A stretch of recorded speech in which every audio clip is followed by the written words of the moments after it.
네, 오늘 여러분들께 전해드릴 뉴스, 전해드려야 하는 뉴스, 또 여러분께 들려드려야 하는 주요 세계적인 오피니언, 견해들, 에디토리얼들, 이런 것들이 꽤 많이 있습니다. 전 세계적으로 최대의 관심은 아마 폭스바겐 문제인 것 같습니다. 폭스바겐의 단순한 리콜 문제는 아닙니다. 여기 뒤에는 미국과 독일의 산업 간의 알력, 또는 독일을 비롯한 유럽이 그동안의 CO2 문제를 가지고 어떻게 치팅을 해왔나, 세계인들을 속여왔나 하는 이런 문제도 동시에 존재하고 있는 것 같습니다.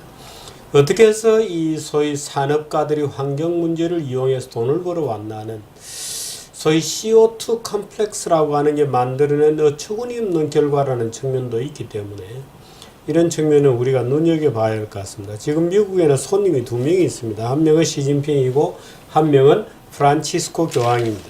이 프란치스코 교황의 행보에 대해서는 지금 굉장히 말들이 많습니다.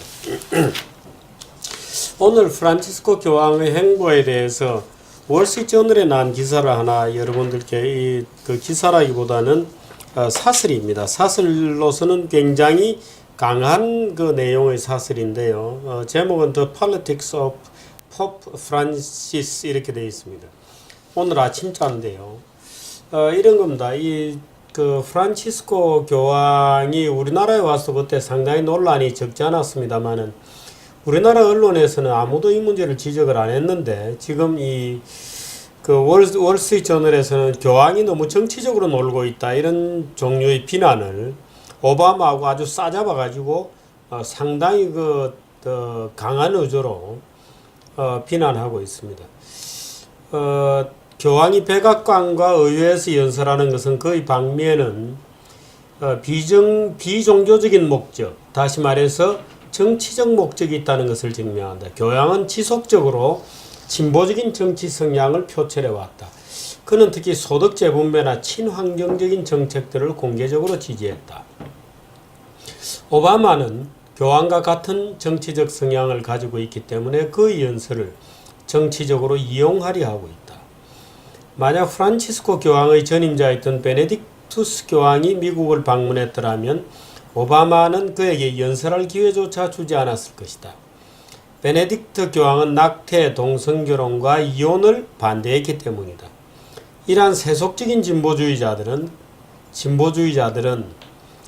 말하자면 오바마를 얘기하는 겁니다. 또 지금 프란치스코 교황을 얘기합니다. 이러한 세속적인 진보주의자들은 카페테리아 진보주의자라고 부를 수 있는데 우리는 말하자면 강남 좌익들입니다. 카페테리아 진보주의자라고 부를 수 있는데 이는 그들이 자신들에게 유리한 가톨릭 교리만 이용하기 때문이다. 이러한 교황의 행보는 위험하다. 첫째, 교황이 자칫하면 정치적인 유명세를 추구하는 사람으로 보여줄 수도 있다. 아주 교황은 이제 걱정이 저는 척하는 겁니다. 둘째, 교황의 진보적 발언들을 자신들에게 유리하게 사용하는 사람들에게 이용당할 수 있다. 최근 보도에 따르면 바티칸은 반카톨릭 인사들이 교황의 최근 발언들을 마치 교황이 그의 주장을 용인하는 것처럼 이용하는 것에 대해서 격분하였다. 물론 백악관은 이러한 의도를 가지고 이들을 조종하지는 않았다. 그러나 이는 세속적인 진보 정치인들이 얼마나 종교인들에 대하여 무지한지를 알려주고 있다. 만약 백악관이 무슬림 지도자가 방미한다면 이라는 행동을 하지 않을 것이다.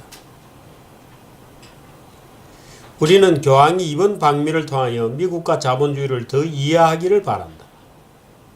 많은 아르헨티나의 좌파처럼, 교황이 아르헨티나 출신입니다. 많은 아르헨티나 좌파처럼 교황은 미국의 번영을 좋아하지 않는다. 아주 노골적으로 지금 교황을 공격하고 있는 겁니다. 그러나 힘이 아닌 자유는 미국 번영의 원천이었고 많은 이들이 가난을 극복하게 했다. 교황이 이번 주 초 방문한 큐바는 혁명 후 60년간 경제활동과 종교의 자유를 억압했다. 때문에 많은 쿠바인들은 아직까지도 가난에 허덕이고 있다. 그런 내용들이 쭉 있고, 교황은 워싱턴에서 가톨릭 재단이 후원하는 노숙자 단체 이벤트에 참석하게 된다. 그는 이렇게 미국 가톨릭 성당이 좋은 일을 할 수 있는 배경에는 자본주의로 인해 큰 부를 쌓은 가톨릭 신자들 덕이라는 것을 받아들여야 할 것이다. 뭐 이런 내용들을 쭉. 교황을 믿는 것은 자유지만 그의 정치적 신조는 우습지 않겠는가. 교황은 현재 환경 문제와 관련해 그의 멜서스 이론을 믿는 비관주의자처럼 발언하고 있다. 그는 최근에 라우다토 시라는 잡지에 우리의 집인 지구는 현재 쓰레기 더미처럼 보이기 시작했다라고 기고했다. 그러나 보라. 동독이나 옛날의 동독이나 지금의 중국의 하늘을 봐야 된다. 독재 국가들은 환경을 신경 쓰지도 않는다. 민주적 자본주의 국가들은 부를 통하여 환경보호에 앞장선다. 경제 성장만이 지금의 환경 문제를 해결할 수 있는 것이다. 우리는 교황이 자유의 땅에서 자본주의를 이해하는 시간을 보냈으면 한다. 무서운 발언이죠. 우리나라에서는 이런 정도로서는 언론이 없습니다. 종교인에 대해서 더군다나 쓰는 것은 저도 언론사에 고위직에 있습니다만 금기시되어 있습니다. 저는 오늘 월지의 정말 이 차가운 교황에게 하는 얘기입니다. 교황이 이번에 미국이라는 자유의 땅에 와서 아르헨티나가 아니고 미국이라는 자유의 땅에서 자본주의를 제대로 이해하는 시간을 보내기를 바란다. 환경이 그렇게 걱정이 된다면 옛날의 동독 그리고 지금의 중국의 하늘을 봐라. 이렇게 쓰고 있습니다. 뭐 지구가 쓰레미 더미처럼 보인다고? 그러면은 옛날의 동독이나 지금의 중국의 하늘을 가서 봐라. 이렇게 독재 국가들은 환경을 신경 쓰지 않는다. 환경에 신경 쓰는 민주적인 자본주의 국가만이 환경에 신경 쓰는 것이다. 그리고 경제가 성장해야만이 환경 문제를 해결할 수 있는 거다. 너는 아직까지 모자라니까 당신은 자유의 땅에서 자본주의를 이해하는 시간을 보내기 바란다. 라고 아주 교황에게 무서운 훈계를 하고 있습니다. 물론 이 월스트리트저널은 미국의 핵심적인 신문이고 미국은 소위 청교도적인 그래서 캐토릭적 분위기하고는 굉장히 다릅니다만 이 교황이라고 하는 그 거대한 하나의 그 종교라는 후광을 입고 있는 자에 대해서도 이렇게 직설적으로 공격을 하는군요. 제가 오늘 이거를 몇 번 읽으면서 참 여러 가지를 생각했습니다. 자, 오늘의 주제 한번 보시죠. 폭스바겐 CO2 사기극의 종말인가? 현장 기자를 불러서 얘기를 좀 길게 들어보도록 하겠습니다. 미리 보는 환경이 있고요. 정규제 칼럼에서는 역시 폭스바겐과 CO2 광기라는 주제로 얘기를 좀 여러분께 들려드리도록 하겠습니다. 오늘의 뉴스 보시겠습니다.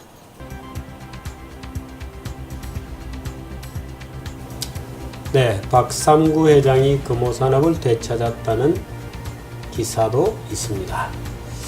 금리 동결 이후에도 금융시장이 여전히 불안하군요. 다음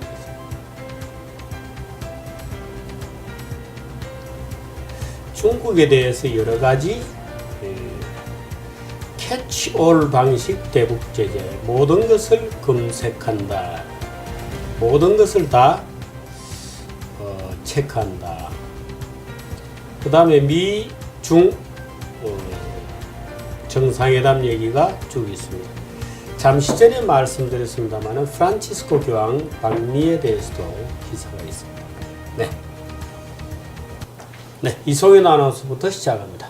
가시죠. 9월 23일 수요일 오늘의 뉴스입니다.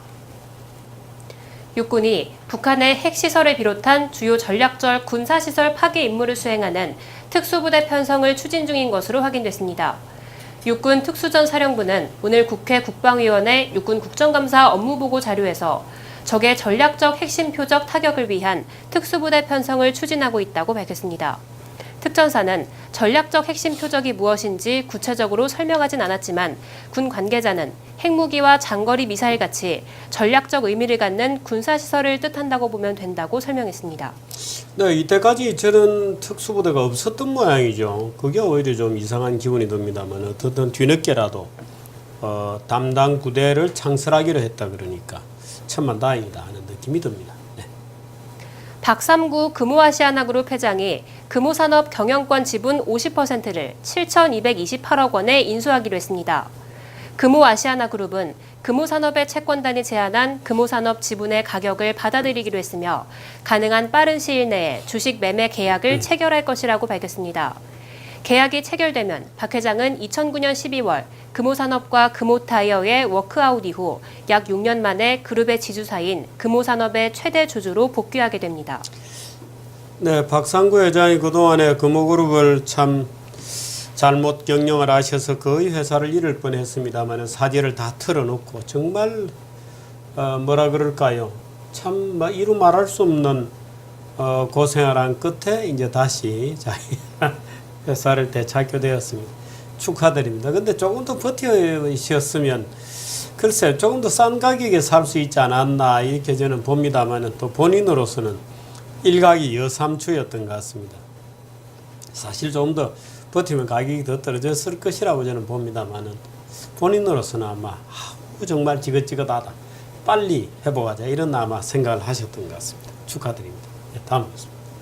폭스바겐 사태로 디젤 자동차가 최대 위기를 맞았습니다. 폭스바겐이 최대 1,100만 대에 이르는 디젤차 배기가스 저감 장치를 조작한 것이 드러나며 디젤차 전체의 신뢰도가 땅에 떨어졌기 때문입니다. 이번 사건으로 1980년대로 시작된 가솔린차와 디젤차의 30년 전쟁이 가솔린차의 승리로 막을 내릴 수 있다는 전망도 나오고 있습니다.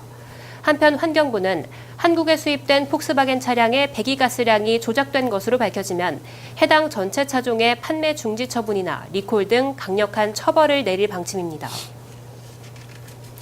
배기량 조작으로 불거진 폭스바겐 소식 연이어 전해드리는데요. 폭스바겐의 거짓말을 밝혀낸 건 2명의 소비자 운동가였습니다. 미국 비영리 환경단체 국제청정교통위원회의 피터 모크와 존 저먼이라는 두 인물은 2년 전 클린 디젤 차량이 성능에서도 뒤처지지 않는다는 것을 증명하기 위해 실험을 했습니다. 샌디에이고에서 시애틀까지 일부 디젤 차량을 시험 주행했는데 이 과정에서 배기량 테스트를 이미 통과한 폭스바겐 차량이 법적 허용량의 35배가 넘는 오염물질을 배출한다는 사실을 발견했습니다. 폭스바겐사는 처음에는 단순한 기술적 오류라고 발뺌하다가 조사가 시작되자 조작을 인정했고 현재 판매 중단에서 주가 폭락 사태까지 이어진 것입니다.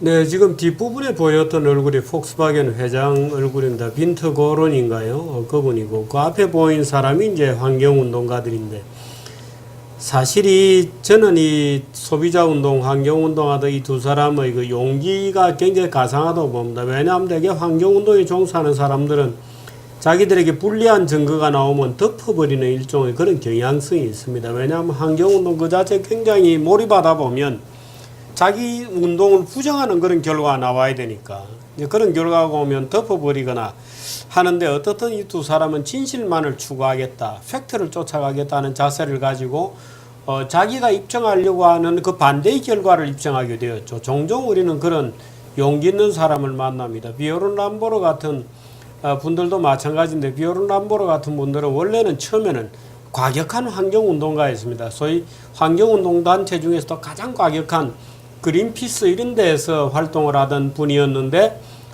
덴마크의 통계학자죠. 근데 나중에 미국에 가서 이제 자기가 미국의 반환경주의자 소위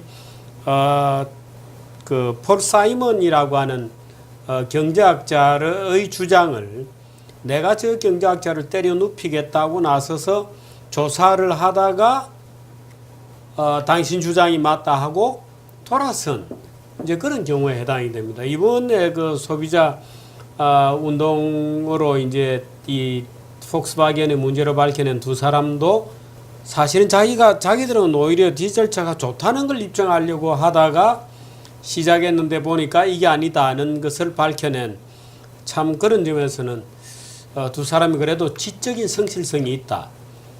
저는 그렇게 봅니다. 지적인 성실성이 있다. 우리나라 그 운동가들이 좀 배웠으면 하는 그런 태도가 아닌가 해서 뉴스로 올렸습니다. 네, 다음 뉴스. FOMC의 금리 동결 결정 이후에도 뉴욕 증시가 하루 평균 1% 넘는 등락을 반복하는 등 금융시장의 불안이 여전합니다. 어제 뉴욕 증시는 모두 1% 넘게 하락했는데 다우지수는 1.09%, S&P 500 지수는 1.23%, 나스닥 지수는 1.5% 각각 하락했습니다. 각국의 통화 가치 역시 등락이 제각각입니다. 달러화는 강세가 지속되며 2주 만에 최고치를 기록했는데 현재 달러 인덱스는 0.43% 상승한 96.44를 기록하고 있습니다. 반면 금리 인상의 반사 이익을 기대했던 유럽중앙은행은 추가 양적 완화를 시사하고 있습니다. 또 브라질 헤아라 가치는 4달러 밑으로 추락하며 사상 최저 수준을 기록했습니다. 네, 오늘도 우리나라 주가도 빠졌습니다. 우리나라 주가도 37포인트까지 많이 빠졌습니다. 약 2% 가까이 빠졌습니다만 중국 주가도 2% 정도 빠졌고 니케이 주가도 1.96% 빠졌습니다. 항생은 2.18 떨어졌고 지금 오늘 독일 시장과 프랑스 시장, 유럽은 조금 회복되고 있는 그런 추세에 있습니다. 그 참 옐런이 대부분 이제 중앙은행 그 사람들은 옐런이 소폭 0.25 정도는 올려야 된다라고 생각했던 사람들이 많은 것 같은데 어떻든 이제 그 뭐 어마어마한 이제 포퓰리즘 뭐 마치 시위를 방불케 하는 좌익들이 일제히 나서서 마치 그 금리를 올리면 안 된다는 식의 캠페인을 벌이는 바람에 옐런이 한 발 물러서게 되었죠. 그런데 한 발 물러서 동결하고 나니까 이번에는 또 불확실성이 여전하다 하고 시장이 또 원래 그렇게 배신을 때리는 반응을 보이는 겁니다. 그러니까 옐런도 이번에 저는 아마 큰 경험을 하지 않았나. 대중의 여론에 함부로 휘둘리면 그 대중은 사자와도 같아서 등에 타고 있을 때는 괜찮지만 흔들어서 떨어뜨리고 나면 바로 물어버리거든요. 그 점은 이번에 옐런이 많이 느끼지 않았을까 하는 생각을 해봅니다. 네, 다음 뉴스. 국제통화기금 IMF와 미 중앙은행이 중국 리스크를 놓고 서로 다른 평가를 보이고 있습니다. 크리스틴 라가르드 IMF 총재는 현지 시간 22일 세미나에 참석해 중국 경제의 둔화 등이 세계 경제의 하방 리스크를 더 크게 만들고 있다고 말했습니다. 특히 중국 경제와 관련해 중국 경제 리스크는 예상 가능했지만 문제는 세계 경제에 미치는 영향이 생각보다 더 크다는 점이라고 강조했습니다. 라가르드 총재의 발언은 미 중앙은행 내부에서 금리 동결 후 중국발 영향이 크지 않다는 분석이 잇따라 나오는 것과는 대조적입니다. 현지 시간 21일 데니스 로카트 애틀랜타 연방은행 총재는 중국 경제가 미국의 성장에 직접적인 충격을 줄 것이라 생각하지 않는다고 말했습니다. 네, IMF 총재는 뭐 요즘 바쁩니다. 뭐 좋은 게 좋다는 식으로 뭐 걱정하지 마라, 금리는 더 올리면 안 된다, 뭐 이런 식으로 아주 뭐 포퓰리즘 말도 못하는 발언을 하고 다닙니다. 중국의 산업 생산이라고 할까요? 중국의 팩토리 액티비티, 공장 가동률이 78주 만에 최저를 기록했다고 하는 것도 기사가 지금 들어와 있습니다. 네, 여기까지 할까요?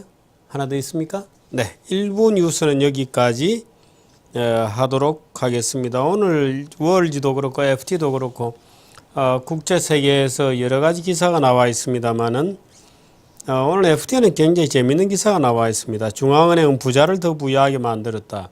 Central banks have made the rich richer 이렇게 해서 중앙은행은 부자를 더 부자로 만들었다 이렇게 욕을 하고 있습니다. 말하자면 중앙은행이 양적 완화를 굉장히 비판한 것 같은데 제가 그래서 내용을 읽어보니까 참 어떻게 해서 FT에 이런 어처구니 없는 뉴스가 났는지 모르겠습니다만 폴 마샬이라고 하는 헤지펀드 회장입니다.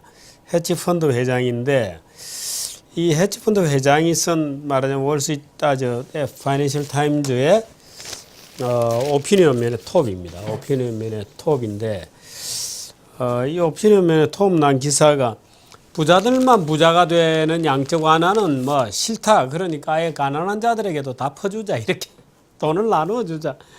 이런 식으로까지 비아냥되는 칼럼을 써서 제가 아주 깜짝 놀랐다는 얘기도 전해드립니다. FT에도 이런 기사가 한 번씩 나긴 나는군요. 얼토당토하는 이 강남좌파, 말하는 카페테리아 좌파. 카페테리아에서 뭐 멋진 걸 탁 마시면서 이제 가난한 자를 걱정하는 거죠. 우리나라 강남 좌파들이 그렇습니다. 폴 마샬이라고 하는 헤지펀드 회장이 이제 가난한 자들에게 돈을 나눠주자 이런 주장을 하는 칼럼을 썼습니다. 네, 광고 보시고 정인슬 기자 만나겠습니다. 어때? 내 새로운 노트. 한 손엔 S펜, 다른 손은 뭐 없냐고? 환상의 그립감. 이건 노트만 되는 거야. 깜빡했다. 배터리도 없잖아. 뭐 있지? 충전됐겠지? 땡큐 노트. 삼성 Galaxy Note 5.